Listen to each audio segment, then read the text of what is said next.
Vamos lá, saiu mais uma pesquisa, e uma pesquisa que indica, de novo, o Lula empatado com 3 nomes da direita. Uma não será candidata, né?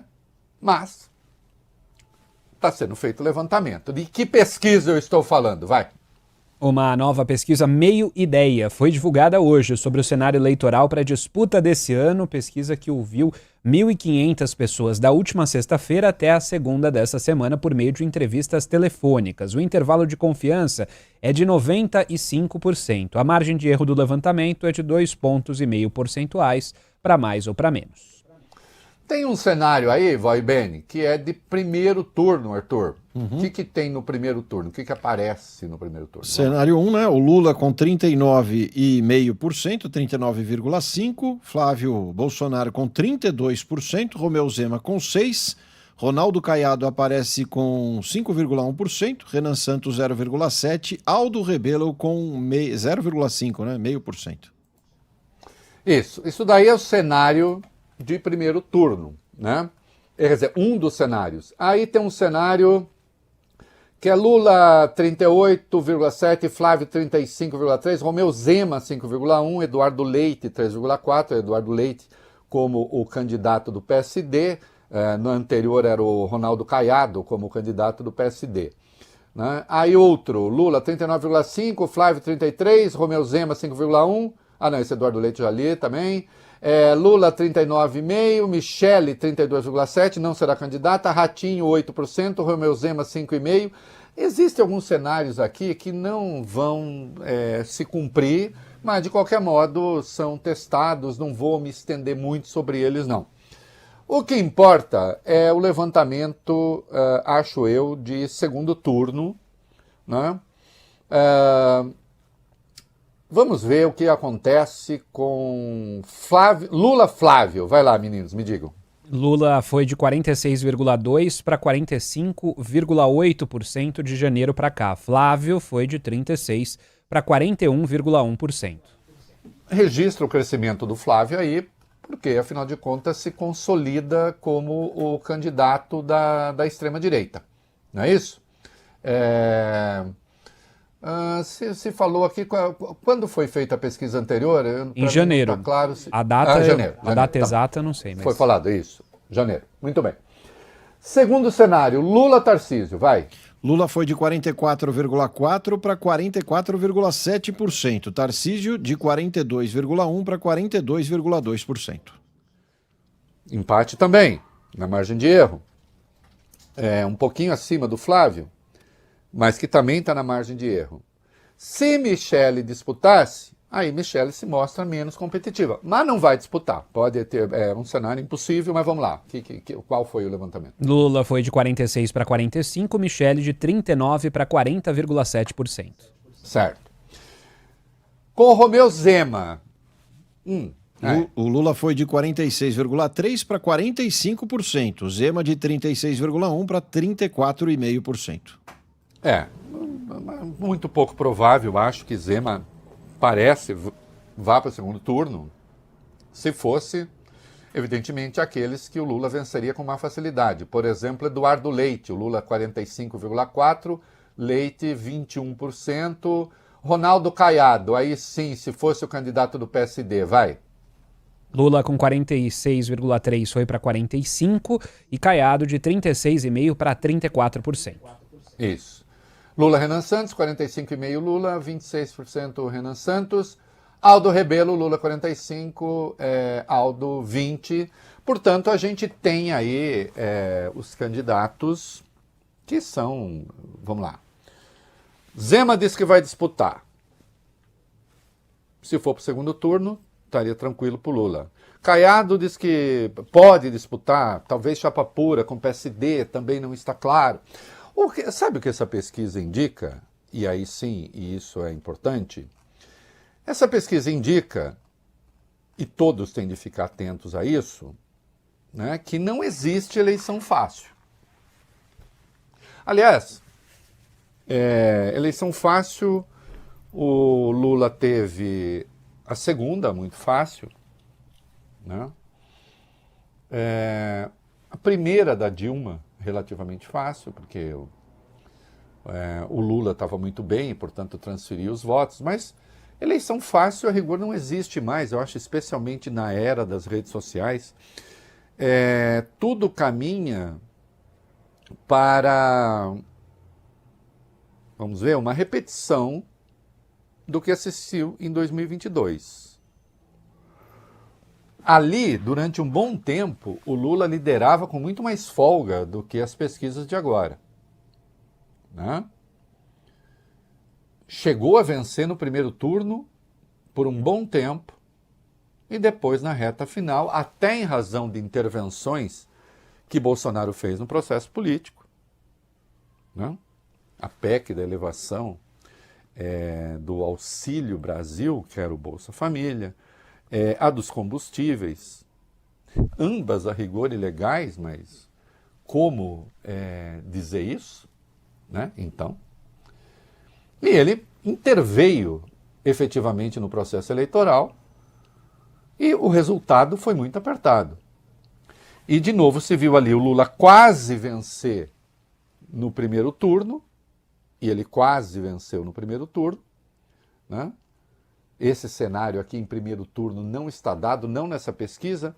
A Atlas Intel, acho que Atlas Bloomberg, né? Atlas Bloomberg, ali tem o Lula quase vencendo no primeiro. Não vencendo no primeiro, a disputa de segundo é apertada. Eu lembro lá a diferença de 4 pontos, pelo menos 4 candidatos. Aqui uma diferença também bastante apertada, menos de 4 até, com Tarcísio, com Flávio e... Não, Michele dá 5 pontos, né? Mas fica ali no limite da margem de erro.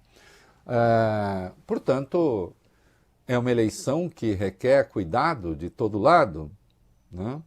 A última coisa que o campo lulista pode considerar é que a eleição está ganha, não está ganha.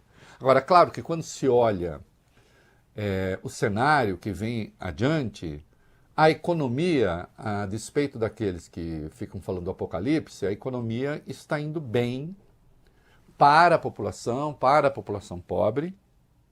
A rigor, comentava hoje com um amigo, alguns resultados do Lula na economia são superiores do ponto de vista do que chega ao pobre do que no passado. Mas agora existem as redes, Vólio, Bene e Arthur. É outro papo, né? A qualidade do governo, muitas vezes, a melhora da vida não é percebida e não é traduzida em voto. E isso requer luta política que não é fácil de fazer, não. Né? Há uma experiência internacional que precisa ser sempre considerada. Como fez a revista Economist, uma matéria de 15 páginas, né? A economia com Biden nos Estados Unidos viveu um período inédito ali, no último ano e meio, 2 anos, de prosperidade, etc. E o Trump conseguiu convencer a maioria de que o país vivia à beira do caos. Que não vivia. Né? Então, aquilo que era evidente, aquilo que estava claro, não se traduzia em voto. Porque aí muitas outras coisas entram, muitos outros valores entram. Isso tudo é por causa da polarização, esta palavra que emburrece as pessoas com tanta profundidade. Não, isso tudo é porque tem disputa ideológica, tem disputa política, e as redes exacerbaram isso ao máximo. Porque se fosse só a questão da polarização, Lula-Bolsonaro, ou lulismo-bolsonarismo, então apareceria aí a terceira via, ou sei lá o quê, e arrebataria os corações. Chega, não aguento mais esse negócio. Tem isso? Aparece isso? Eu acho engraçado que é uma pesquisa que fala assim, você acha que Lula deveria ser candidato? Aparece um monte que diz, vai bem? Não. A maioria, não. Uhum. Você acha que Bolsonaro, lá atrás, quando ele ainda estava, você acha que Bolsonaro deve disputar? Não, eu não acho. E a hora da disputa? A hora da disputa funila entre Lula e Bolsonaro. Eu comentei hoje de manhã aqui, o Vólio Bene até me ligou, falou, parabéns, que belo comentário. Não, mentira. Eu comentei. Quando fica esse negócio, eu quero terceira via, eu quero não sei o quê, eu quero candidato nem, tá tudo bem. Precisamos de uma direita que não seja bolsonarista, não somos a direita bolsonarista ou a extrema-direita, eles não falam extrema-direita, falam direita. Nós não somos, somos outra coisa. Coisa linda ser outra coisa, acho ótimo ser outra coisa. Mas aí é outra coisa em relação a quê? Então vamos lá. Anistia. O que é que pensa essa terceira via e todos os que são candidatos à terceira via? Aí vem o Zema e fala, não, eu sou de direita, mas não sou muito de direita. Ah, é bom, tá. Não é muito de direita em quê? Hã? Na questão da reforma agrária, dos quilombolas, do aborto, escolha um assunto, do controle de gastos, da privatização de estatais. O que é que diferencia das escolas cívico-militares? O que é que diferencia esses que se dizem terceira via, eles não falam terceira via, que se dizem contra a polarização? O que é que os diferencia dos outros? Dos outros, ou melhor, do Flávio. Do Lula a gente já sabe o que diferencia. E é por isso que fica um negócio estranho. Porque no fim das contas, são aqueles que querem os votos do bolsonarismo, mas sem Bolsonaro.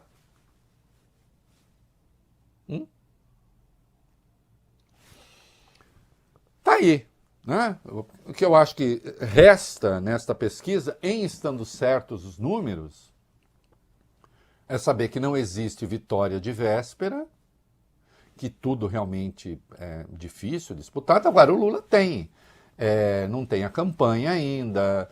Os efeitos da isenção do imposto de renda para quem ganha até 5 mil, que pega uma faixa de renda que tem um grupo bastante hostil ao lulismo e ao petismo, o que eu acho até injusto, porque é uma faixa que ganhou efetivamente renda. Aliás, não tem nenhuma faixa no Brasil que tenha perdido renda.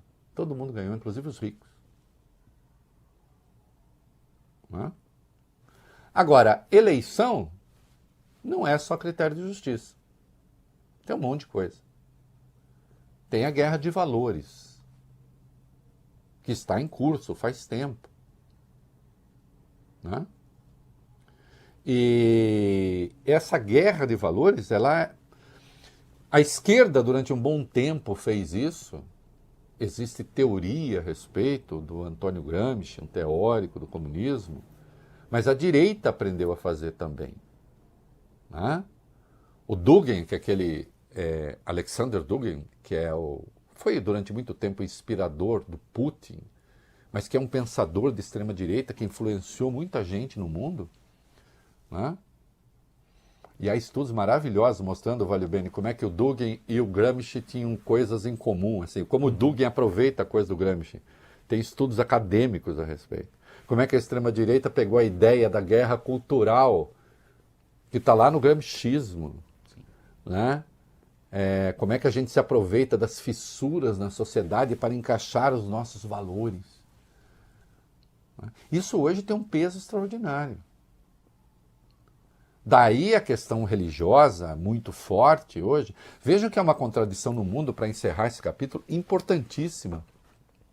Ô Arthur, ô Valio Bene, nós vivemos sob quase a ditadura de algoritmos e, portanto, de conceitos científico-matemáticos. Não? Sim. Ciência pura. E, no entanto, o recrudescimento do reacionarismo religioso nunca foi tão forte. Né? Meu laptop estava na frente aqui. Nunca foi tão forte. Ao mesmo tempo, portanto, que você tem o triunfo evidente da ciência, né? Você tem as crenças as mais primitivas se sobrepondo às evidências científicas. Na questão das vacinas, por exemplo. Né? Então, um mundo que, na verdade, é governado, eu diria até por uma certa, não vou falar ditadura científica, mas por um imperativo científico, convive com o primitivismo religioso mais absurdo. Com leituras literais da Bíblia, aquilo que lá é metáfora, e metáfora daquele período se transforma numa questão dogmática e normativa para os tempos presentes contra a própria ciência.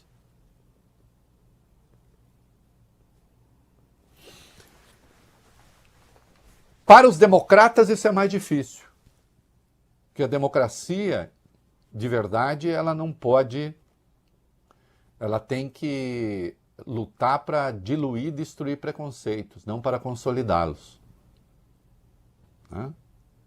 Mas a extrema-direita, obviamente, faz o contrário. Então, todo cuidado é pouco.